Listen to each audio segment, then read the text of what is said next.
Olá, galerinha do quarto A, aqui é a professora Roberta. Tô com muita saudade de vocês e muito triste por não poder estarmos juntos, não é mesmo? Mas nós tentaremos aprender juntos, vocês aí de casa e eu aqui de casa, de uma forma diferente, mas não podemos parar.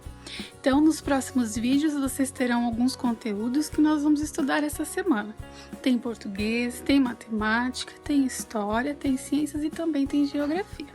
Fiquem ligados, prestem bastante atenção e se surgir alguma dúvida, podem me mandar mensagem no WhatsApp que eu vou responder. Tudo bem? Combinado assim? Então não fiquem com dúvida, tá bom? Podem chamar a Pro. Um beijo no coração de vocês, ótimos estudos e até breve! Olá! Vamos iniciar a nossa aula de língua portuguesa? Iniciamos então a aula fazendo a leitura desse poema, Mundo. Você já ouviu? Vou fazer a leitura junto com vocês para nós relembrarmos, ok? Vamos lá. Sei que o mundo é mais que a casa, mais que a rua, mais que a escola, mais que a mãe, mais que o pai. Vai além do horizonte que eu desenho no caderno, como linha reta e preta que separa azul de verde. Sei que é muito, sei que é grande, sei que é cheio, sei que é vazio. Me disseram que é uma bola que flutua pelo espaço, atirada pelo chute de um gigante poderoso. Vai direto para um gol que ninguém sabe onde é. Mas para mim, o que mais conta é este mundo que eu conheço e que cabe direitinho bem debaixo do meu pé. Então aí vocês têm a leitura do poema, tem essas imagens ilustrativas e tem algumas informações que vocês terão que usá-las na atividade da página seguinte. Então prestem atenção, que todo poema, toda história, tudo que é escrito tem sempre alguém que escreveu, não é mesmo? E nós chamamos essa pessoa como? Vamos lá para a atividade, página 11. Na página 11, vocês vão refletir um pouquinho. Será que esse mundo do poema, ele é assim mesmo? O que vocês acham? Como é esse mundo para vocês? Você acha que realmente esse poema, esse mundo descrito no poema, ele é grande ou é pequeno? Vamos pensar, será que esse mundo cabe mesmo debaixo do seu pé? Então vocês vão responder a número 1, a número 2, relacionadas aí ao poema. Vocês acham que esse título, esse pequeno mundo, serve mesmo para esse poema? Tem a ver com o poema que foi lido? Vocês vão dar a sua resposta pessoal, cada um a sua resposta pessoal. No 2, vocês vão voltar lá no poema e sublinhar. O que é sublinhar? Passar um traço. Nos versos, quais são os versos? As frases. Frases que relacionam, palavras que vão relacionar, de fato, o título desse poema, esse pequeno mundo. Qual é a parte do poema que está dizendo de que forma esse mundo é? Qual é a frase lá no poema que vai ter essa relação com o título, com o nome do poema? Ok? E aí é só passar um traço embaixo. Na 3, vocês vão completar a ficha com as informações que eu disse que tem lá na página. Quem é o autor quem é mesmo? Quem escreve, né? Qual é o nome da obra, onde esse poema foi publicado, em que livro, né? Qual foi a página, em que ano foi essa publicação, qual foi a editora que publicou, imprimiu, né? E onde essa editora fica, em que cidade, ok? E aí, no número 4, tem uma pesquisa para vocês fazerem sobre a vida da obra e a obra de Pedro Bandeira. Vocês vão pesquisar quem foi Pedro Bandeira, né? O que ele fez e escrever aí, no número 4. Resposta pessoal de acordo com a pesquisa de cada um. Página 12. Na primeira estrofe, lê-se: sei que o mundo é mais que a casa, mais que a rua, mais que a escola, mais que a mãe e mais que o pai. Na sua opinião, por que o mundo é maior que tudo isso, hein? Vão responder resposta pessoal também. Letra B. Assinale a ideia que indica o significado dessa primeira estrofe. O mundo é maior que o lugar onde vivemos? O mundo é do tamanho da nossa casa? Ou o mundo é menor que um gigante poderoso? Aí vocês vão marcar um X na opção que vocês acharem a correta. E agora é a sua vez. Você vai elaborar uma estrofe empregando outros elementos para serem relacionados ao mundo. A sua resposta pessoal vai entrar aí agora. Sei que o mundo é o quê? Coloquem aí a criatividade em ação para escrever uma estrofe, que é um conjunto de versos, conjunto de frases, para colocar a sua ideia aí no papel, tá bom? 6. Para você, o que esses versos expressam? Me disseram que é uma bola que flutua pelo espaço. E aí vocês também vão dar cada um a sua resposta pessoal. Mas observando a frase, você consegue identificar por que será que disseram que é uma bola que flutua pelo espaço? Pensem aí. Próxima página. O que significa o último verso dessa estrofe? Vai além do horizonte que eu desenho no caderno, como linha reta e preta que separa azul de verde.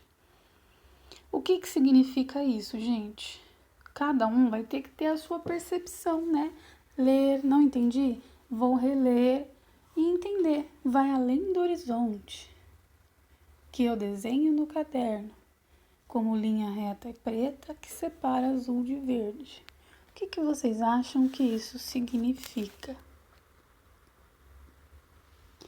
Na número 8, vocês vão representar essa estrofe que nós acabamos de ler em um desenho. Então, vocês vão imaginar o que ela quer dizer e depois reproduzir desenhando nesse espaço que tem aí, ok? Na próxima página, 9. Na terceira estrofe do poema, o poeta usa algumas palavras para representar o tamanho do mundo. Vocês vão contornar essas palavras. Quais são essas palavras que ele usa para dizer qual é o tamanho desse mundo da leitura que nós fizemos? Escreva outras palavras que apresentem o mesmo significado das que foram usadas para representar o tamanho do mundo. Então, além das palavras que o autor usou, que outras palavras eu poderia acrescentar com o mesmo sentido? Certo? 10. Para não repetir a palavra grande, que outra palavra foi usada no texto? Procurem lá. Além da palavra grande, que outra palavra com esse mesmo sentido foi usada? Eu vou encontrar e vou pintar essa palavra. Que palavra pode substituir o termo vasto no verso a seguir? Sei que é cheio, sei que é vasto. O que significa vasto? O que será que é isso?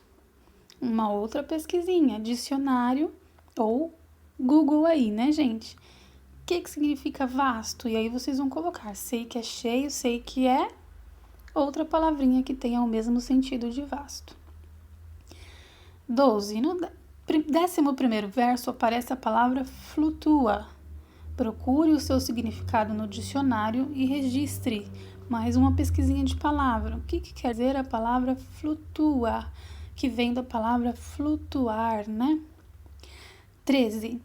Observe as frases a seguir e marque aquela em que o sentido da palavra flutua é o mesmo do poema. Então, vocês vão procurar primeiro o significado da palavra flutua para então conseguir responder a número 13.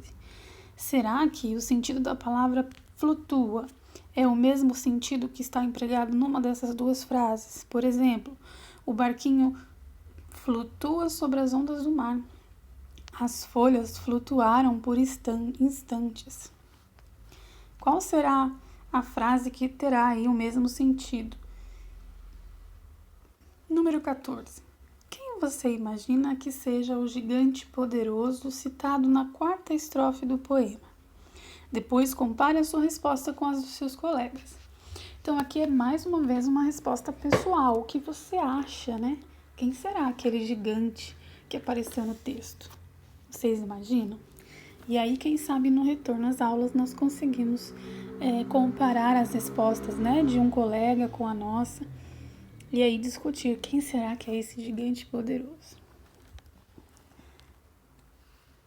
Número 15. No verso, de um gigante poderoso? O que significa a palavra destacada? A palavra destacada aí é a palavra poderoso. Aquele que tem bastante poder, aquele que faz muito sucesso ou aquele que é grande? O que vocês acham? Coloca um xizinho aí. Seguindo esse significado, preencha as lacunas a seguir. Se ela tem bastante sabor, ela é o quê? A criança faz bastante carinho, então ela é uma criança. O Brasil tem muitas maravilhas, então o Brasil é. O rei tem muito poder, então ele é. Podem preencher. Na última estrofe, o autor contradiz a ideia apresentada nas estrofes anteriores. Explique o que você entendeu sobre isso. Vamos voltar lá para você entender? Na última estrofe, o autor contradiz a ideia apresentada nas estrofes anteriores. Ele diz meio que o contrário, né? Ele muda de ideia praticamente. O que você entendeu sobre isso? Também resposta pessoal, ok? Muito bem, gente. E aí eu coloquei essas atividades para segunda-feira, dia 18. Na quinta-feira, 21, vocês vão utilizar o encarte 3 da apostila de vocês, observar o globo terrestre e alguns pontos turísticos. O que é ponto turístico? São locais muito visitados por serem geralmente muito bonitos, né? Possuírem paisagens, lugares onde se passam muitos turistas, pessoas que vão de lugares diferentes para poder conhecer. Então, vocês vão usar o espaço da página 16 para poder, com o encarte 3, colar aí os pontos turísticos, né? E aí, ó, página 16, vamos lá. Faça de conta que você está em uma nave espacial olhando de longe a Terra. Retire do encarte 3 a ilustração do globo terrestre e colhe-a no espaço a seguir. Depois, colhe os adesivos dos pontos turísticos de alguns lugares do mundo. Então, aí vocês vão usar a imaginação e, de acordo com o que está pedindo, colar aí as figurinhas. Aí nós temos a floresta amazônica, nós temos o Cristo Redentor, temos a Estátua da Liberdade, a Torre, a pirâmide no meio e outra pirâmide do Egito, certo?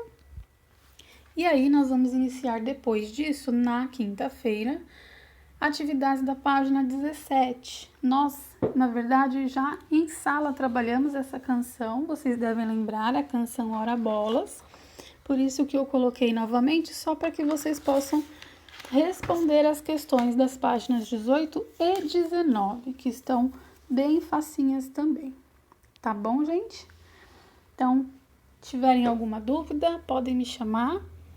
E aí nós vamos para outra aula agora.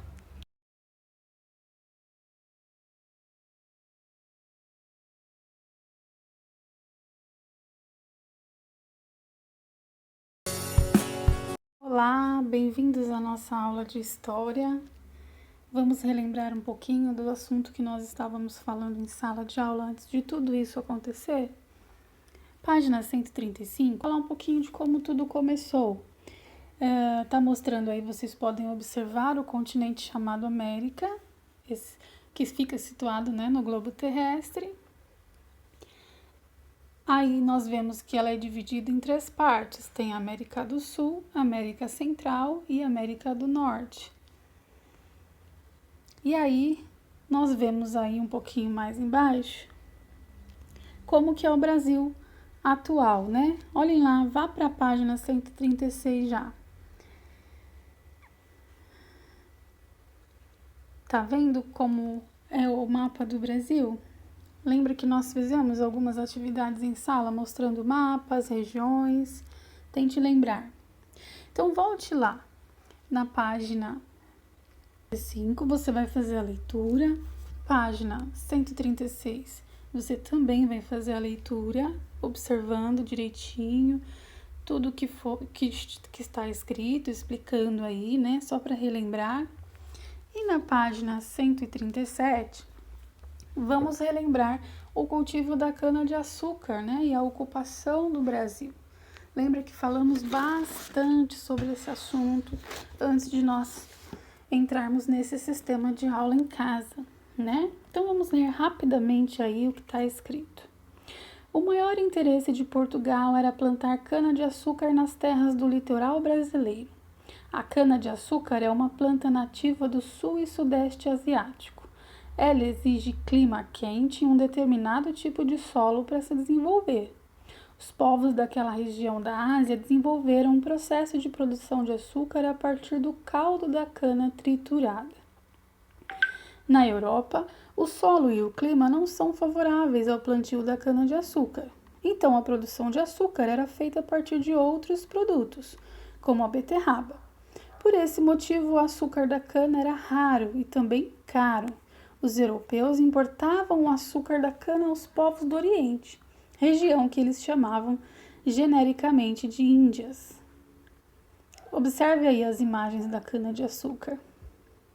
Ela já foi o produto agrícola mais valioso do mundo. Ainda hoje, o açúcar é muito presente na nossa alimentação. Então aí, familiares, procurem ler as embalagens dos produtos consumidos na sua casa. Você pode fazer uma lista com aqueles que possuem açúcar em sua composição. E aí a gente pode depois fazer aí o compartilhamento, né, das pesquisas realizadas. Vai lá nos alimentos que vocês têm aí, nas embalagens. Lembra que também na sala fizemos uma atividade parecida? Vamos observar em quais alimentos contém açúcar, né? Tem o açúcar presente na sua composição. Página seguinte tem a continuação desse texto, ok? Que vai falar como é que os portugueses consideravam o açúcar, né? Como que eles trabalhavam nesse cultivo, como que tudo isso era feito.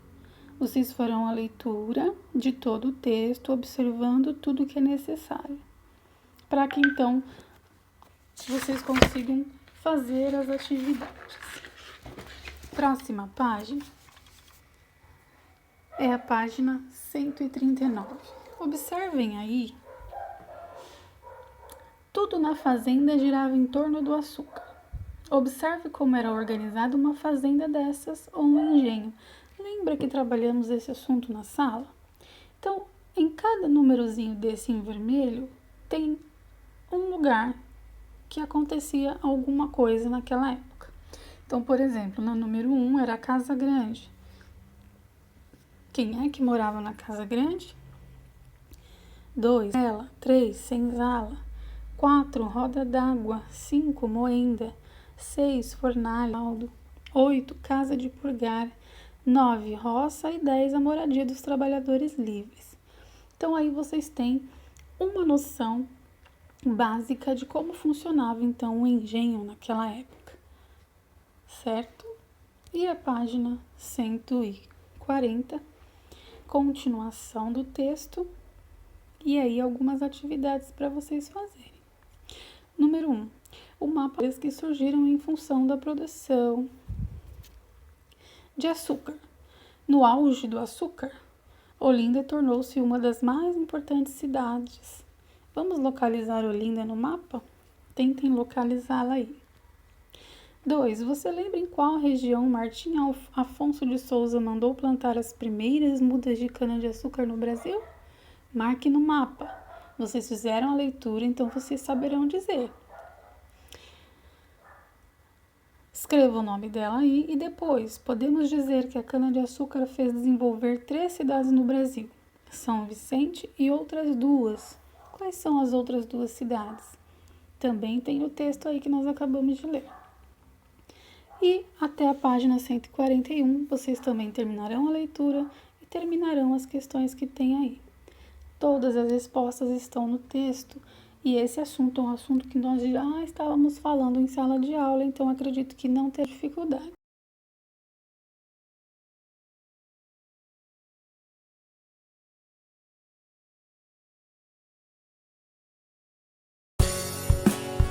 Olá, Olá, turma! Bem-vindos à nossa aula de Geografia. Tudo bem com vocês? Vamos lá para a página 112? Precisamos fazer a leitura do texto Um Mundo de Muitas Formas. Tudo bem? Você já ouviu falar de cidades que foram soterradas pela erupção de um vulcão? Você sabia que vilarejos e cidades que ficam próximas a um vulcão sofrem risco de destruição quando ele entra em erupção? Um dos exemplos mais famosos da história foi o que aconteceu às cidades de Pompeia e Herculano, na Itália. Elas ficavam na base do vulcão Vesúvio, que em uma de suas erupções mais violentas destruiu por completo essas duas cidades. Lembram que nós falamos em sala sobre esse vulcão, gente? Já estudamos sobre ele, né? Sigam lá para a próxima página. Vocês farão então a leitura desse texto, As Marcas da Terra. Vão observar como que aconteceu lá nas cidades de Pompeia e Herculano, né? Depois desse vulcão ter entrado em erupção. Partindo então para a página 114, vocês farão atividades. Na verdade, é uma pesquisa de quais são os principais vulcões em atividades presentes no planeta Terra. Vocês vão pesquisar aí na internet mesmo, quem tiver acesso, né? Quais são os principais vulcões na atualidade, que a qualquer momento pode entrar em erupção. Vamos tentar depois, de alguma forma, tentar localizar onde é que eles ficam aí nesse mapa. Tudo bem? Na próxima página, nós vamos entender por que ocorrem as atividades sísmicas. O que será isso, Pro? Vamos ler? A crosta terrestre, lembra que estávamos estudando as camadas da Terra? Então, voltando lá. Ela é formada por placas tectônicas. Elas são grandes blocos da litosfera que se movimentam e se encontram muitas vezes provocando transformações no relevo. Observe o que acontece com duas dessas placas quando se encontram: a placa de Nazca e a placa sul-americana. Observem aí o desenho quando elas se encontram. O que será que acontece? Como resultado desses movimentos das placas, há milhões de anos formaram-se grandes cordilheiras. Com base no mapa da página 114 e na ilustração acima, você vai responder: em qual das placas está localizado o território brasileiro? Tem que olhar lá no mapa e olhar essa imagem aí para tentar descobrir em que região está localizado o Brasil, onde nós moramos. E que cordilheira surgiu do encontro da placa de Nazca e da placa sul-americana? Tem também na imagem, né, gente? Qual foi a cordilheira que surgiu?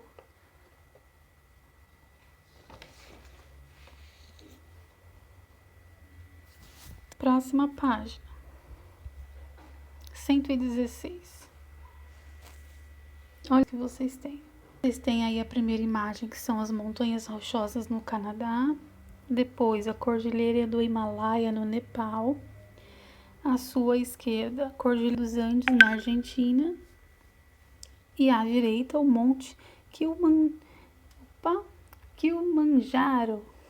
Difícil, né? Kilimanjaro, na Tanzânia. Kilimanjaro. Então, aí, vocês vão pegar novamente o encarte 8 e comparar o mapa-mundi físico com o mapa-mundi político e verificar em que outros países existem a presença de montanhas. Nesse caso, como nós não teremos como observar fisicamente o mapa, porque em sala de aula eu levaria para vocês observarem de perto, vocês vão observar aí apenas a ilustração do mapa que vocês têm, tá bom? E na página seguinte, olhar aí, fazer a leitura do texto. O vento e as águas modificam o relevo. porque a partir da próxima semana nós daremos continuidade.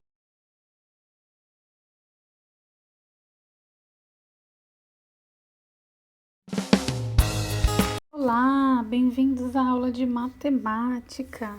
Na verdade, são pequenas explicações para que vocês consigam realizar as atividades em casa, já que nós não estamos juntos na sala de aula. Infelizmente, estou morrendo de saudade de vocês, mas não é possível.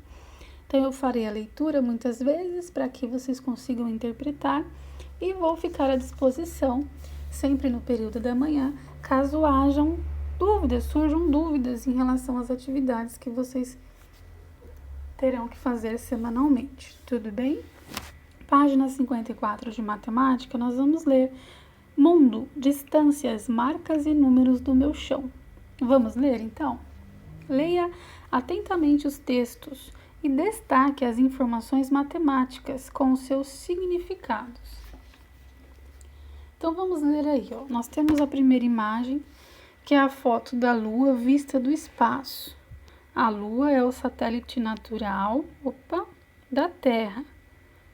Ela não tem luz própria. Só a vemos quando está iluminada pelo Sol. Durante o mês, ela se apresenta em 4 fases diferentes. Já ouviram falar, né? Lua cheia, lua nova, lua crescente e minguante. Mais embaixo, a luz solar leva 8 minutos e 17 segundos para chegar à Terra.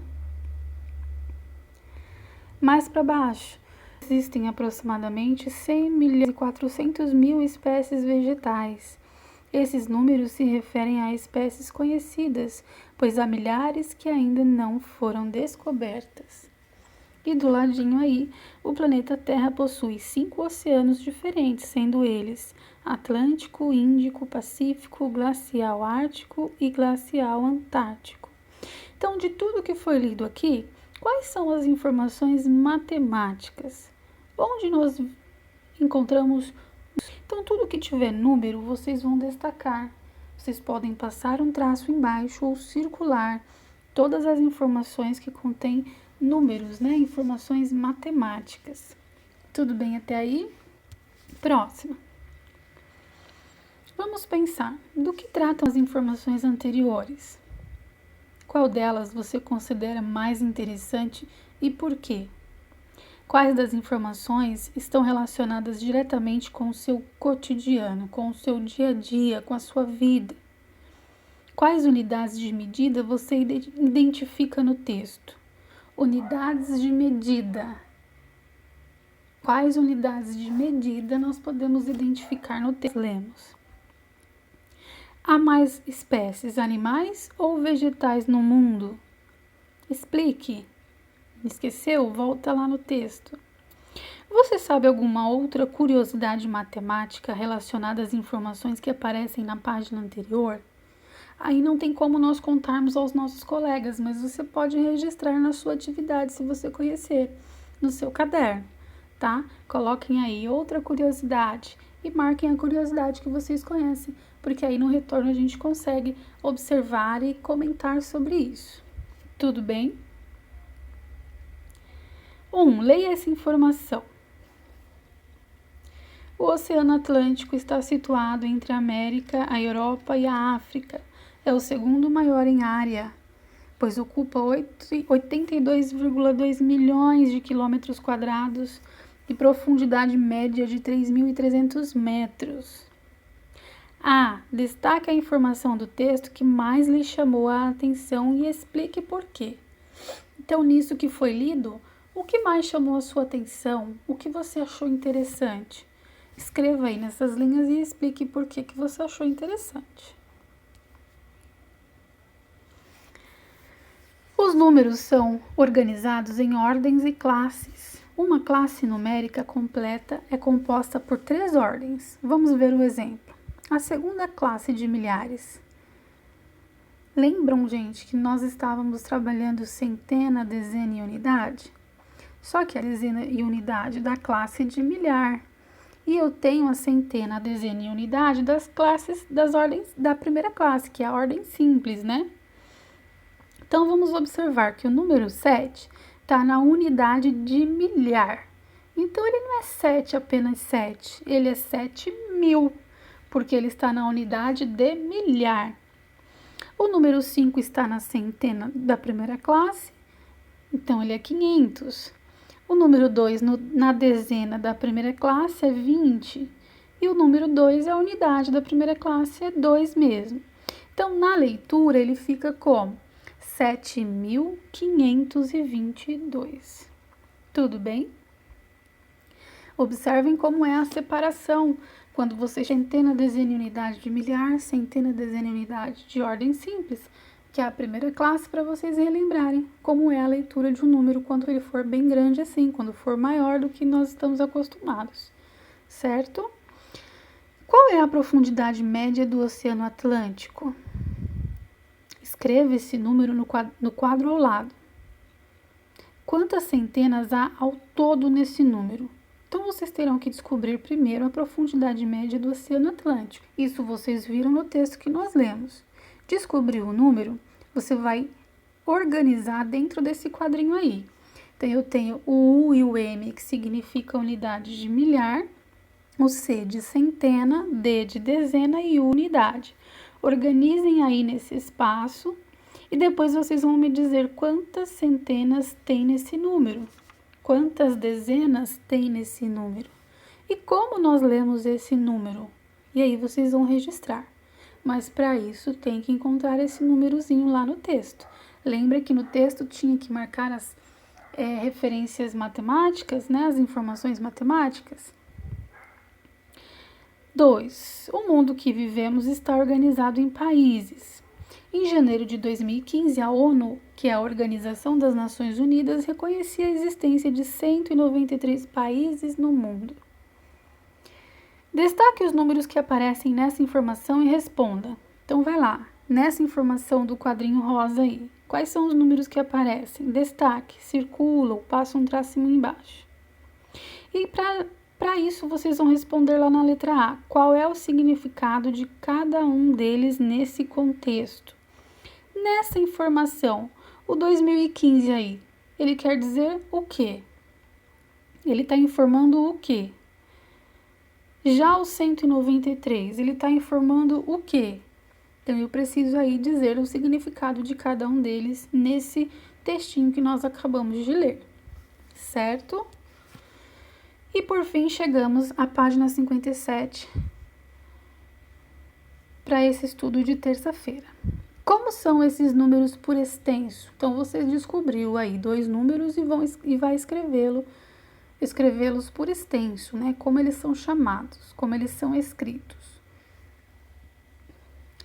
O Brasil é um país que está dividido em vários estados, mais o Distrito Federal. Observe o mapa. Então, vocês estão olhando aí como que é a organização, como que é o mapa, né? Todos os estados brasileiros, cada estado com a sua capital, né?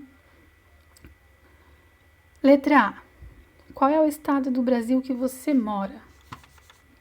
Em que estado brasileiro está situada a cidade de São Paulo, que é onde fica a cidade onde nós moramos? E aí você vai pesquisar, se você ainda não se lembra, porque nós falamos disso, quantos estados há no Brasil? Letra C. O número que indica a quantidade de estados brasileiros pode ser escrito de diferentes maneiras, por meio de princípio aditivo do sistema de numeração. Vamos voltar lá, letra C. O número que indica a quantidade de estados brasileiros pode ser escrito de diferentes maneiras, por meio do princípio aditivo do sistema de numeração decimal. Escreva os 3 jeitos diferentes. Então, aí, como que é escrito o número de estados brasileiros? Quando eu vou escrever esse número, de que forma eu posso escrevê-lo? Quando eu for dar essa informação, né? Quando me perguntarem quantos estados brasileiros tem o Brasil? Aí você vai descobrir primeiro essa informação e depois você vai registrar nesse espaço quais são as possibilidades de escrita desse número. Somando, né? Esse mais esse dá um total de número de estados, esse número mais esse número mais esse número dá esse total de número de estados, entenderam? Vocês vão buscar formas de somar um número ao outro até dar um número de estados correto. Primeiro, você tem que achar a informação da quantidade de estados que existem. Tudo bem? Lembro que surgindo dúvidas é só entrar em contato, tá bom, gente? Para quinta-feira tem atividade da página 58, que é um textinho poético para vocês poderem responder as questões que vêm a seguir. Meu chão, meu mundo, meu tudo. É o lugar onde vivo feliz. Neste município tem de tudo um pouco. Pracinhas, escolas, crianças, jogos e até chafariz. Qual parte do texto mais lhe chamou a atenção e por quê? Você gosta do local onde você vive? O que ele tem de especial que você mais gosta? Por quê? Na cidade em que você mora há escolas? Quantas? Tudo isso para você pensar e tentar imaginar. Número 1. Você vive e mora em um município. Qual é o nome desse município? Município é a cidade, né, gente? Qual é o nome da cidade que você mora? 2. Qual é o número aproximado da população do município que você mora? Isso também vimos em sala de aula, mas é uma forma de você relembrar. Pesquise aí rapidinho. Quantos habitantes tem na cidade onde você mora? Quantas pessoas vivem aí, mais ou menos? E B, o número que mostra a população do seu município é grande ou é pequeno? Você acha que é muita gente ou pouca gente? E aí você vai explicar por que você acha isso. Na próxima página, continuação. Leia as informações. Os estados brasileiros estão divididos em municípios, de acordo com o censo 2010 do IBGE, que é o Instituto Brasileiro de Geografia e Estatística. O Brasil tem 5.565 municípios. A. Escreva o número que indica a quantidade de municípios brasileiros. Então, procurem aí nesse textinho que nós acabamos de ler o número de municípios do Brasil. E depois, na B, você vai escrever esse número, o nome desse número por extenso. O nome dele é escrito. Na C, esse número tem quantas dezenas, quantas centenas e quantas unidades de milhar?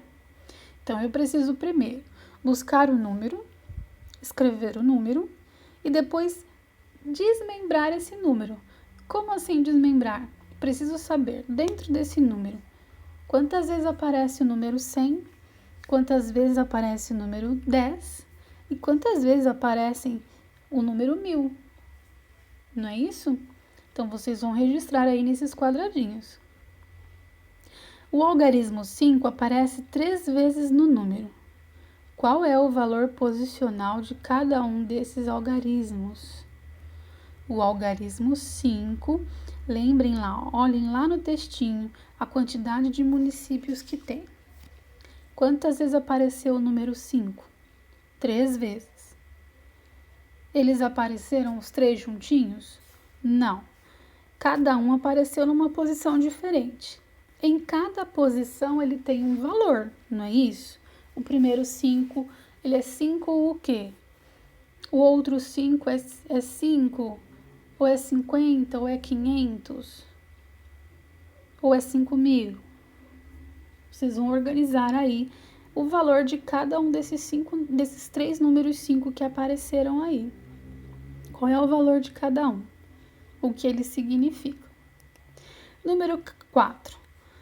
Carlos vai viajar com a família de Curitiba para São Paulo e passará por Londrina.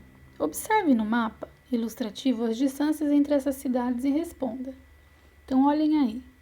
Ele vai sair de Curitiba para São Paulo.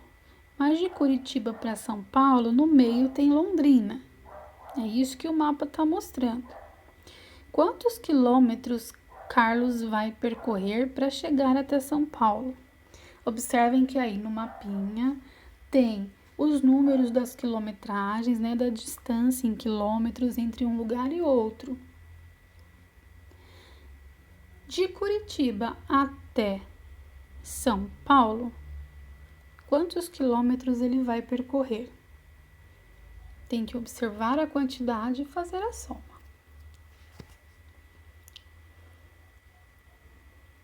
Página 60. Quantos quilômetros Carlos teria que percorrer a mais para completar uma unidade de milhar? O que é unidade de milhar? 1000, né, gente? Será que ele completou? Eu acredito que não, porque eu acho que está faltando aí uma quantidade para ele completar. Tente descobrir qual é essa quantidade que está faltando e registre aí nesse quadrinho que está em branco. Tudo bem? Observe o mapa ilustrativo, então, do Brasil e as distâncias aproximadas. Para completar, entre algumas capitais, de um lugar para outro, né? Aí vocês têm aí o quadrinho embaixo, o nome de cada capital e as distâncias aproximadas. Por exemplo, de São Paulo para Cuiabá, 1.550 quilômetros. Belo Horizonte a Salvador, 1.430. Então, entre uma cidade e outra tem esse tanto de distância. Então, vocês vão responder à página seguinte de acordo com essas informações desse quadro aqui, ó, capitais e distâncias aproximadas. Então, vocês vão responder todas as questões aqui, tá bom? Tudo tem a ver com o assunto que nós temos falado desde o início. Se ficar alguma dúvida, vocês podem entrar em contato. Na página seguinte também são atividades sobre o mesmo assunto. E na página 63 também. Para finalizar esse estudo, vocês têm o encarte 2. Vocês vão utilizar esse encarte 2 para fazer a pesquisa sobre o município que você mora. Então, você vai colocar todos os dados que está pedindo lá, todas as informações. Tudo é possível encontrar hoje em dia na internet ou no site da própria prefeitura. E aí, quem tiver dificuldade em localizar, pode me procurar, tá bom? E aí, vocês podem registrar essas atividades, deixar separadinha junto com as atividades que vocês têm impresso desde o início, né, de quando nós viemos estudar em casa. Deixem junto do livro, do caderno de vocês. E aí, na próxima semana, nós damos continuidade ao conteúdo.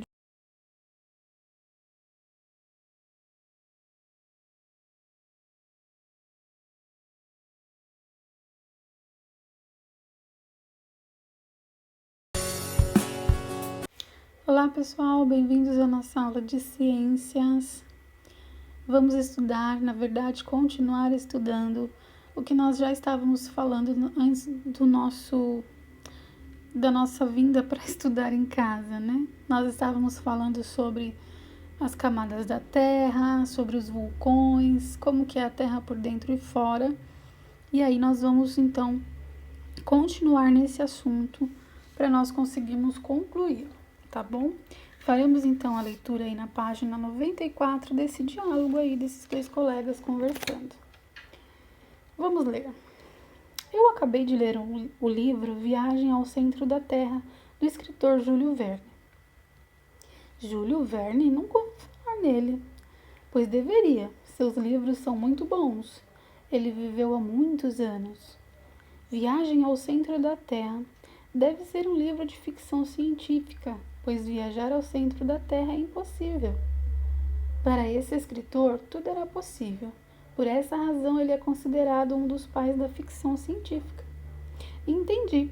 Ele fez de conta que viajou ao centro da Terra e escreveu o livro. Isso mesmo. Mas sabia que parece verdade? Então, são dois coleguinhas conversando sobre um autor que escreveu um livro, A Viagem ao Centro da Terra.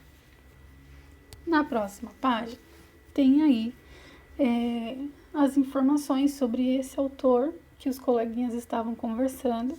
Vocês já ouviram falar? Acha que é possível viajar ao centro da Terra?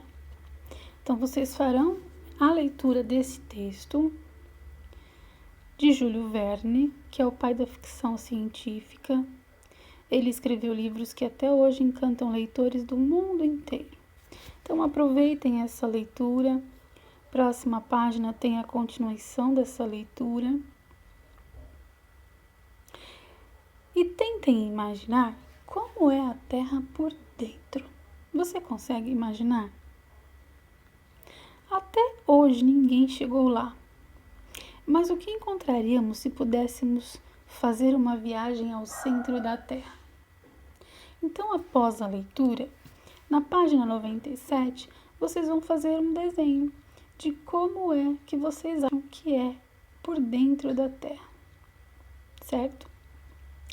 Podem desenhar aí com bastante criatividade e capricho, nesse espaço aqui, tudo que passa aí na sua cabeça de como é o centro da Terra. Tudo bem? E na sequência, nós vamos para a página 101, porque aqui nós já estudamos, né? Lembra que falamos sobre o manto, o núcleo, a crosta terrestre, estudamos isso em sala de aula, falamos sobre os vulcões, né? Vocês podem acompanhar, sim, também essa leitura, mas agora eu vou passar para a página 101 para vocês poderem realizar as atividades, tá bom? Já que não podemos chegar perto de um vulcão, que tal simular um vulcão em erupção? Aqui, gente, infelizmente não dará para fazermos, né? Juntos, nós faríamos em sala de aula com certeza. Quem tiver a possibilidade e quiser fazer o teste, será muito legal. Quem puder fazer, tirar fotos, gravar vídeo e me mandar, vai ser maravilhoso acompanhar essa descoberta de vocês. Mas quem não puder, não tem problema, tá bom? Mas pela experiência, são materiais simples que vocês têm aí em casa, Argila, vocês vão usar argila para moldar um vulcão sobre uma tábua. Aí vão fazer uma cavidade, que pode ser colocado um frasco de plástico ou de vidro para fazer uma abertura aí, né? Aí vão misturar num copo vinagre e corante vermelho para simular a lava do vulcão. Dentro do frasco de plástico ou de vidro que está dentro do vulcão, vocês vão colocar uma colherzinha de chá de bicarbonato de sódio. Com cuidado, despejem a mistura de vinagre e corante no interior do vulcão, onde tem o frasco de vidro ou de plástico. Pronto, agora é só observar a erupção. Então, vai ser o encontro aí do vinagre com o corante e o bicarbonato que vai fazer essa simulação de erupção do vulcão. Então, quem puder fazer essa experiência em casa será maravilhoso. Mas não fiquem no pé do pai e da mãe de vocês, caso não seja possível, tá, gente? Eu entendo que nem sempre tem o material para ser feito. Tudo bem? E aí, então, vocês vão responder aí a questão número 1. Vão para a página 102, fazer a leitura. Que aí nós vamos falar um pouquinho agora de terremotos.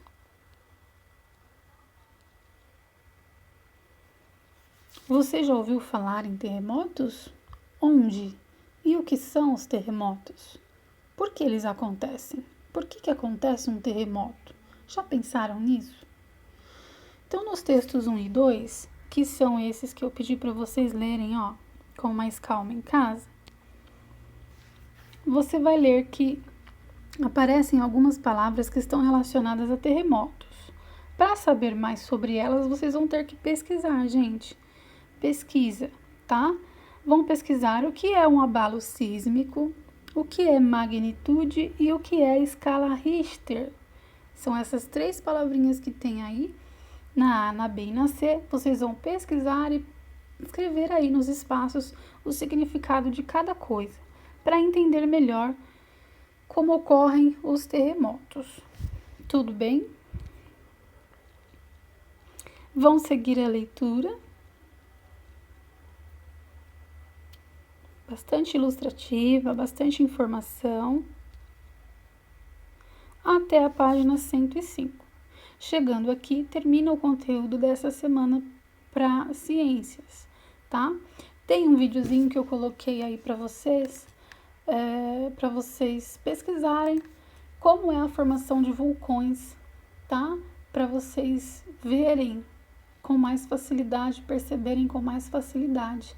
Quem quiser, tem lá na atividade, né, no Drive da escola, tem lá o link, né, do site. Entrem, assistam, que vai ser bem fácil de vocês resolverem as questões. Tudo bem? Espero que vocês estejam acompanhando as atividades, estejam conseguindo. Espero que, assim, vocês me procurem em caso de dúvidas, tá bom? Não fiquem sem fazer porque ficou com dúvida ou porque não sabia. Pode me procurar pelo WhatsApp, que eu vou estar à disposição sempre no período da manhã, que é o período da nossa aula, para tirar todas as dúvidas que aparecerem. Tudo bem? Então, beijos, até a próxima aula. Fiquem com Deus.